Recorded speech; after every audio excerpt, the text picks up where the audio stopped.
Magandang hapon mga kabonjing. Dahil wala tayong makain, naisipan ni Emerson na umakyat ng papaya.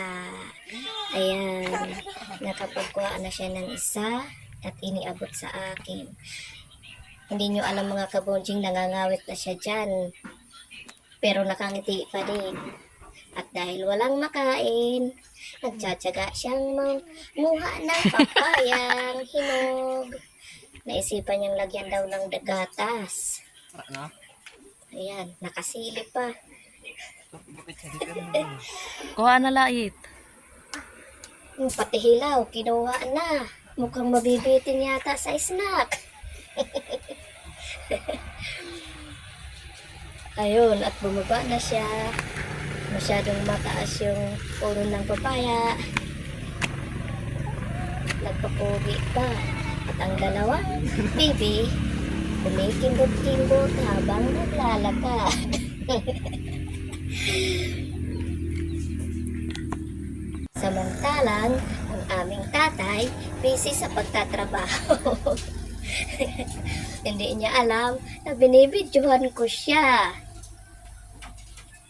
Sobrang sipag ng tatay ko. Wala siyang pahinga maghapon.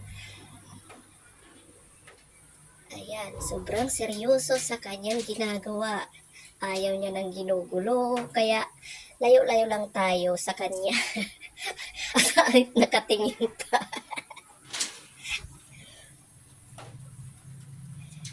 Ayun yung fish pond namin, wala pang isda.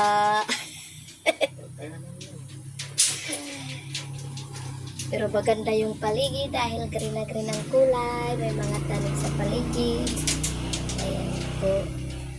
Talagang seryoso ang tatay ko sa paggagawa ng pader.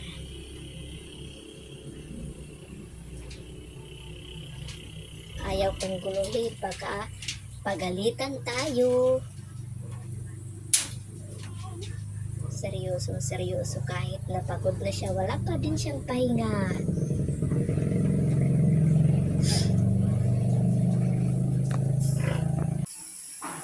Ayan yung mga puno namin ng papaya na malaki. May mga hinog ng bunga, malapit ng kunin.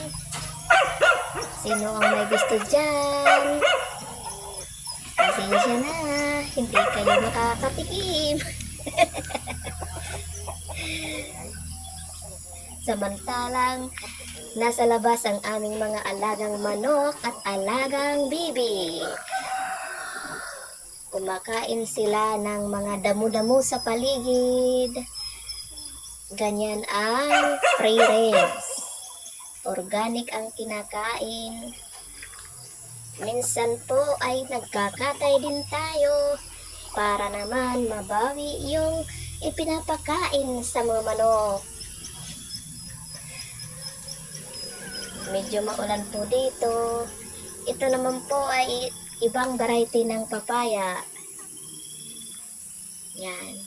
Gusto ko lang po ipakita sa inyo. Yan po. Ayun yung mga manok. Kumakain na sila ng damo. So, that's it. Thank you.